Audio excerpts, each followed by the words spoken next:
क्या लग रहा है नहीं, आपको? देखिए ये जो स्थिति अभी नजर आ रही है, ये लोकसभा चुनाव के बाद जो बीजेपी ने कोर्स करेक्शन किया है और बीजेपी आरएसएस में जो कोऑर्डिनेशन बढ़ा है, उसके बाद से ही नजर आ रही है।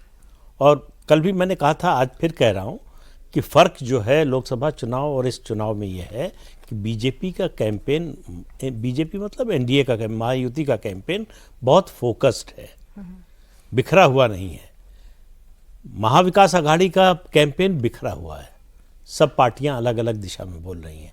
अभी रिजल्ट आया नहीं, मुख्यमंत्री कौन बनेगा इसको लेके झगड़ा शुरू हो गया, और उससे पहले भी टिकट बंटवारे को लेकर, मुख्यमंत्री पद को तो लेकर तो चल ही रहा है, काफ़ी समय से चल रहा है।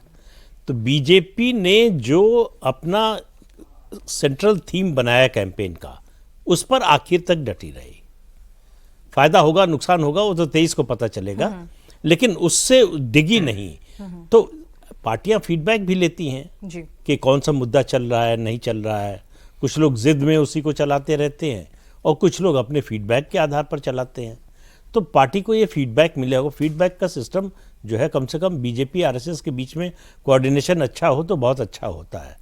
और इस जरूरी नहीं कि सही हो, लेकिन फीडबैक मिलता है। तो इसलिए जो है उसका असर दिखाई दे रहा है जिस तरह से कैंपेन चला। मैं केवल कैंपेन के आधार पर बात कर रहा हूं।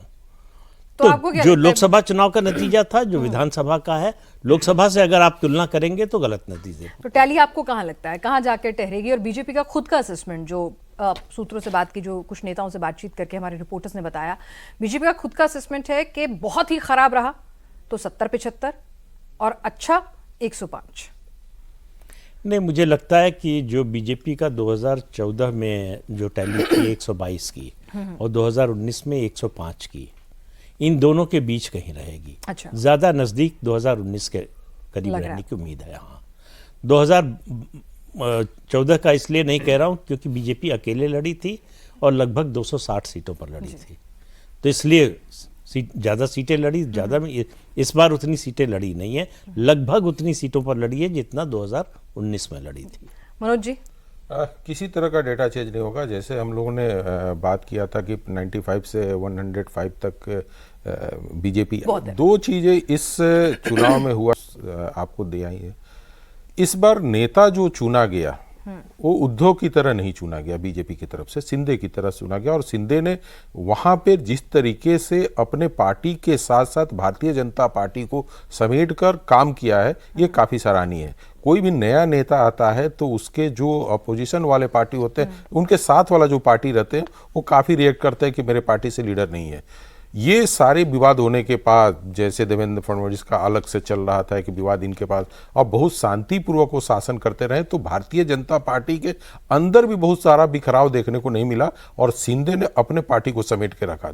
पहली बात है। दूसरी बात है कि 4 महीने में इतना क्या बदल गया कि भाई सब कुछ पॉजिटिव पॉजिटिव पॉजिटिव दिखने लगा? देखिए, 4 महीने के पहले ऐसा कुछ था नहीं। एक सिंपैथी जो बात कही जा रही थी कि जो उद्धव को मिल रहा था, ये पार्लियामेंट इलेक्शन के बाद वो दिखा नहीं कहीं भी। उसके बाद इन्होंने एक योजना लेकर आया, मुख्यमंत्री मांझी योजना जो लेकर आया लड़कियों के लिए, महिलाओं के लिए, लाड़की बहना योजना जो लेकर आया मुख्यमंत्री, लाड़की योजना। तो उससे क्या हुआ कि काफी लोग प्रभावित हुए और जिनको पैसा जा रहा था, यदि आप पूरे महाराष्ट्र में जब गई थी कंपनी में पूछती होंगी तो हर महिला कहती थी मुझे तो पैसा मिला। पैसा तो मिला है। हाँ, इसमें कोई दो राय नहीं है, पैसा मिला, एग्जीक्यूशन बहुत फास्ट हुआ है और बहुत प्रिसाइज हुआ है। और दूसरी बात देखिए, लोगों ये बार बार ये कहा जाता है, चूंकि आप झारखंड पे भी आएंगे, लेकिन इसके पहले मैं इस चीज को अभी से क्लियर कर रहा हूं कि जैसे मध्य प्रदेश में था, आंध्रा एकदम डिफरेंट था। आंध्रा में भी काफी पैसे बांटे गए लेकिन सरकार रिपीट नहीं हुई थी।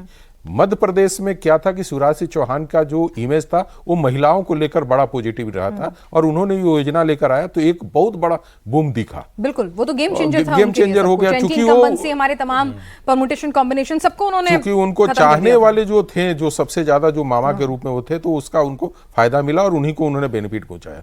शिंदे ने उसी के तर्ज पे ले आया। और सबसे बड़ी बात क्या थी कि जब मैं झारखंड में जाऊंगा तो उसमें आप चर्चा करेंगे, इन्होंने क्या किया कि इसमें पार्टी के लोगों के जो कार्यकर्ता होते हैं, जिला अध्यक्ष होते हैं, ये होते हैं, इनको कहा कि आप जाओ उनसे संपर्क करो महिलाओं से और फॉर्म भरवा के लाओ और उसको हमारे यहाँ जुड़वाओ और ये देखो कि उनका नाम जुड़ा है कि नहीं जुड़ा है, उनको एसएमएस मिल रहा है कि नहीं मिला, पैसा नहीं मिल रहा है कि नहीं मिला। तो क्या होता है कि जब अपने कार्य से किसी को जोड़ते हैं तो उनको फील होता है कि भाई ये पार्टी है या सरकार हमारे लिए कुछ अच्छा काम कर रही है, तो वो वोट में कन्वर्ट होता है, जो आंध्रा में नहीं दिखा था तो उनको नुकसान हो गया था। बिल्कुल, उन्होंने ऐप बनाया हुआ था जिसमें आपको फॉर्म्स फिल करने थे, और वो ऐप, क्योंकि जब मैं शिंदे जी से जब हमारा साक्षात्कार हुआ तो उस दौरान उनकी टीम ने बताया कि वो ऐप बनाया हुआ था, और जो भी वहां पर चाहे शिवसेना हो, बीजेपी हो, जिनके भी ब्लॉक प्रमुख होते हैं, उनको कहा गया था कि जिन महिलाओं को नहीं आता है ये सब, आप ऐप से फॉर्म फिल करवाइए, ताकि हम तुरंत से तुरंत जल्दी से, एक दिन में 15-15 लाख फॉर्म्स जो हैं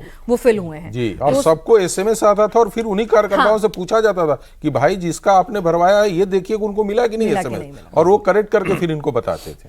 इसी में एक छोटी सी बात ये कि देखिए, कोई योजना घोषित कर देने से या लागू कर देने से भी फायदा नहीं मिलता उसका उतना, जितना इम्प्लीमेंटेशन कैसा है, कितना एफिशिएंट है, और कितना ट्रांसपेरेंट है, और कितनी ईमानदारी से हुआ है। अगर ये तीनों चीजें हैं तो उसका फायदा मिलेगा। नहीं तो आप देखिए, राजस्थान में तो अशोक गहलोत ने 10,000 रुपए महीने की घोषणा की थी, कोई असर नहीं हुआ। तो केवल योजना घोषित कर देने से, इसी तरह से बघेल ने जो है छत्तीसगढ़ में किया था, उसका भी कोई फायदा नहीं हुआ।